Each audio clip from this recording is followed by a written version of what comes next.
I'll never forget her words. She said it sounded like a kettle that is boiling. But it wasn't a kettle. It was tons of mud and sludge that was hurtling towards the people.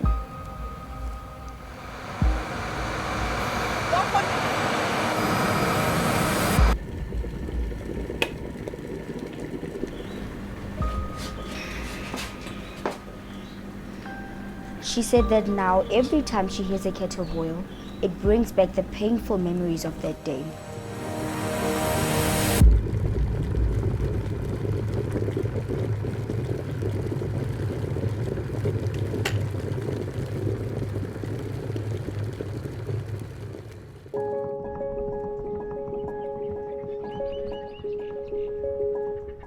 Ke simolotse go dula ko Jackasfontein ke na le mengwaga e metlhano fela.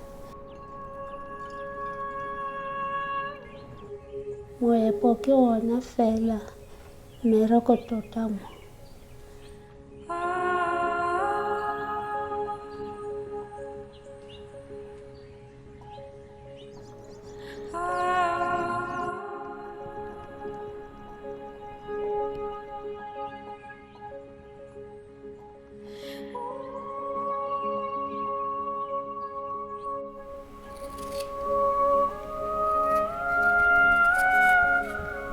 Ntlo e ke dulang mo go yona gona jaanong ga se yame. Ke ne ke na le ntlo eo e le ke dulang mo go yona.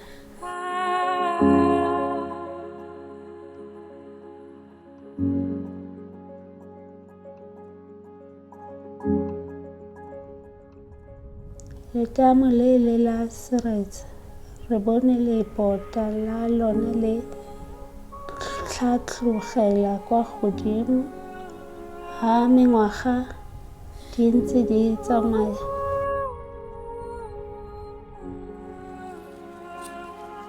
Re ntse re ipotsa ka borona gore go ka diragala eng ha le ka phunyega. Mme re ile ra le tlwaela go fitlhela tsatsi le le la tshipi.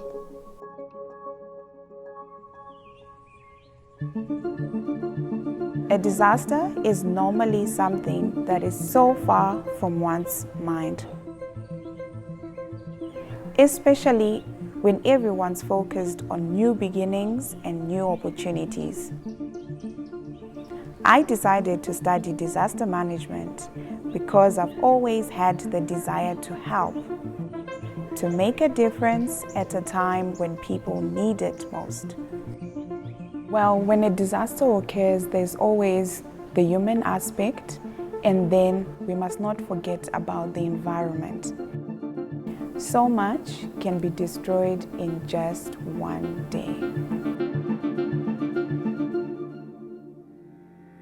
Droogte.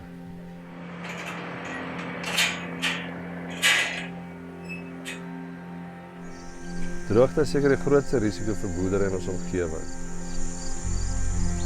Sonder water is dit net onmoontlik om 'n lewe te maak.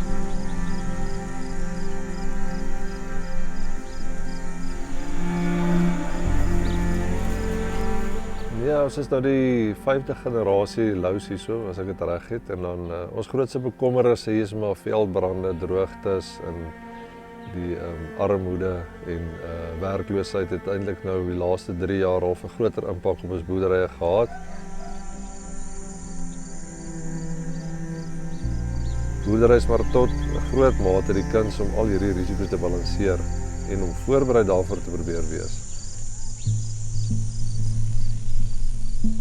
Maar daar is sekere dinge wat jy nooit sien kom nie.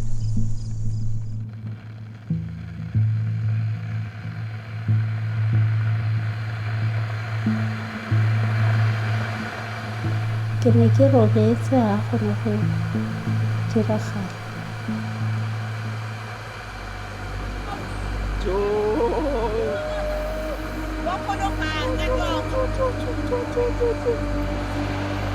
Re ne re kgona go utlwa modumo wa teng e ka re metsi a belang.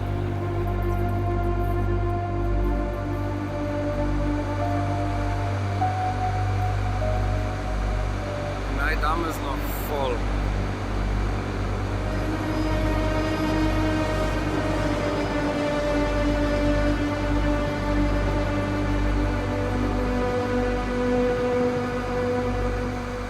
Ke ha seretse se ntsaya le ngwanaka wa ngwanyana. That day I was telling myself I'm going to die with my daughter. We were holding a pole that we mustn't go with the mud. And then a big tree come on top of us. We just stuck for the hands, but we still holding that pole. But after the mud is not strong again, we get up. By that time I wasn't even worried about the house because it was full of mud, and then the doors were pieces. The other things was out with the mud. The other things were broken. The ceiling fall. I was just fighting for my life.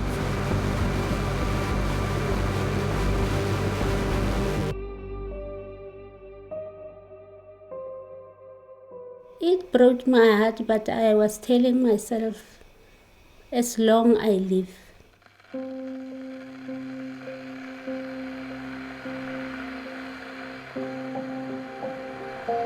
Tsatsi le lengwe botshelo jwa gagwe bo siame, le lengwe latelang ga ona sepe, tsotlhe di ile.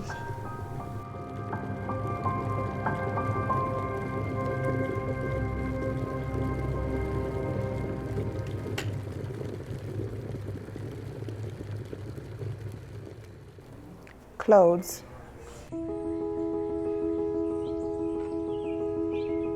Most of the people were affected by this disaster as mud was flowing into the households. Furniture, wardrobes, all of those things were covered in mud. So the most immediate need was clothes, sanitary wear, food, as well as other amenities that people use on a day-to-day basis. So the university decided to put out a call. They requested for donations from students. The response was quite massive, and the students and the academic community responded very well. We also realized we needed to get physically involved. I was part of a large group of student volunteers that went to Fontein and helped with the mopping up.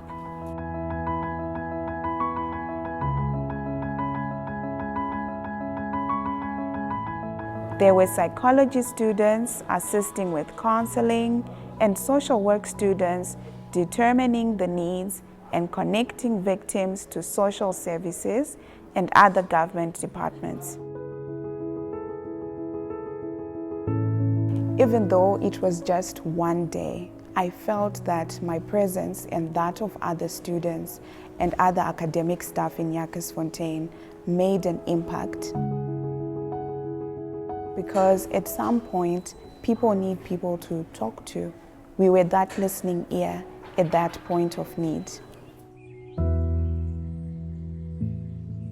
The other part was, of course, the environment, where there were still so many questions that needed answering.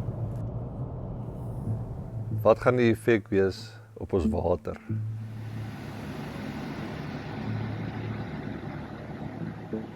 Net na die damwal gebreek het ons 'n kans gehad om met 'n helikopter oor die area te vlieg.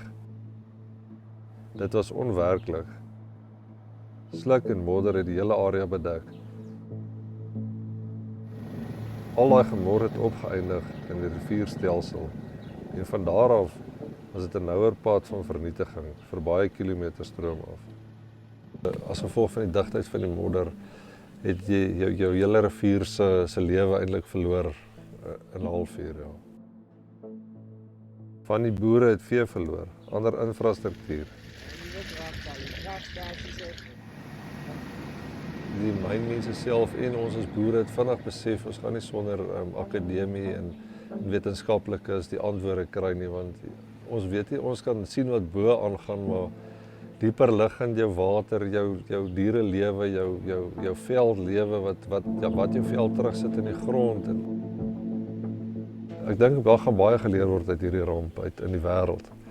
Goede wat mense vorentoe kan vat as dit weer gebeur. Ja. Dit het een dag gevat om dit wat oor generasies opgebou is te verander. Een dag om in die Fekos lewens te verander.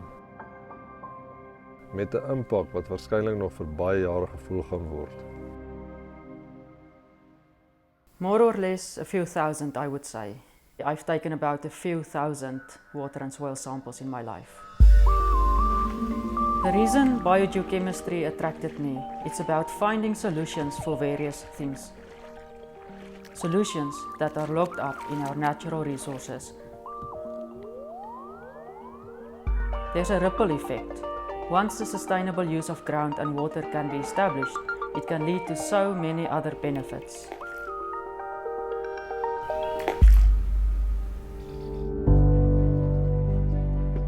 I believe in taking one's knowledge and skills to those communities that need it.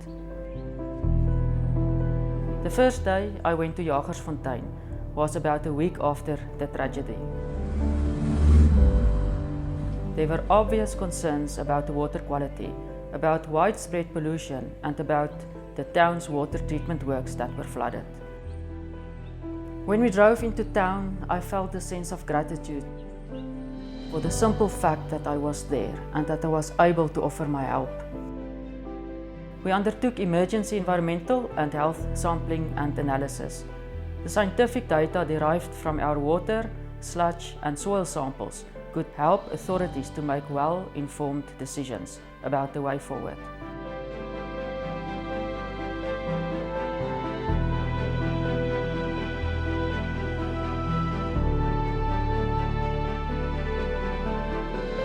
Ultimately, our role as scientists, together with a team of collaborators, was to instill a sense of responsibility and ownership towards the environment. It was one big, concerted effort to rebuild what was lost in that one day.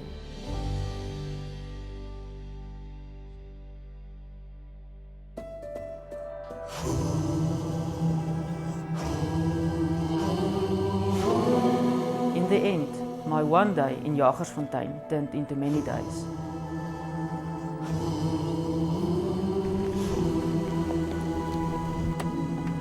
We could bring much needed reassurance to farmers that there was no toxicity endangering their livelihoods. We could advise and inform, and we could guide the rehabilitation process.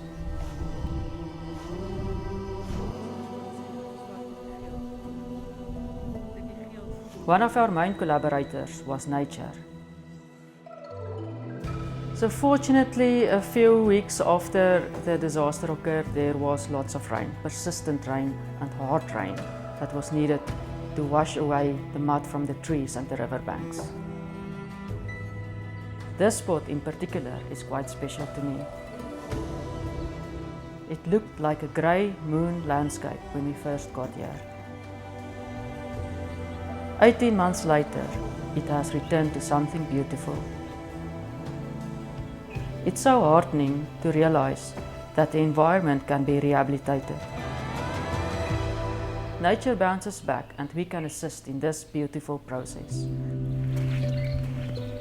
The same resilience is in people, although people sometimes take longer to heal.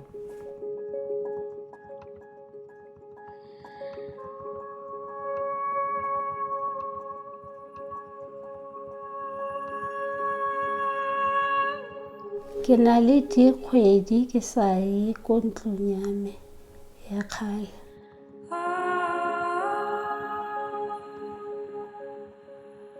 Ga ke na matla a go e bona.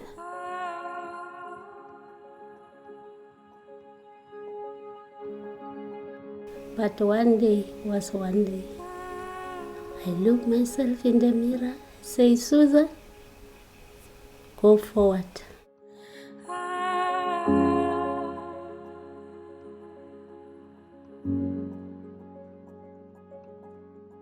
One day, students come here and ask me my question. I get that hope because I was hearing when they speak. I get that hope of everything will be all right. Ga ise ke utlwe sentle gonne ke tlhoka motho o tla buang le nna gape, mme ke a tokafala. Dintlo di agiwe gape bontšha.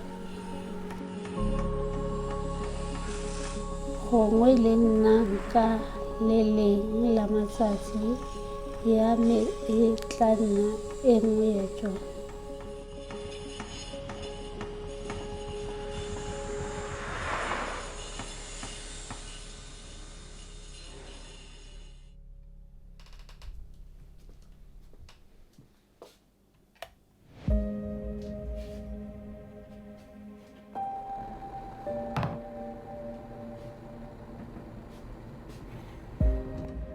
In 2022, I was a third-year social work student at the University of the Free State, and I was among the group of students who went through to Jagersfontein to help the people that were affected by the mudslide. We basically got to sort of interview the people on what they needed, what they lacked, and all of that stuff. So what we did on the day is that we helped people get important documents like their birth certificates, their IDs, which they lost during the mudslide.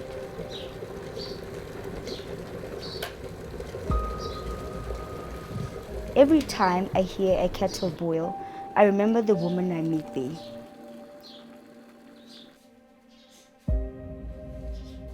And now, it also reminds me of the mud that can come on a day that you least expected. It is something that we now share. I live in a mining area too, so a similar disaster can also easily happen here.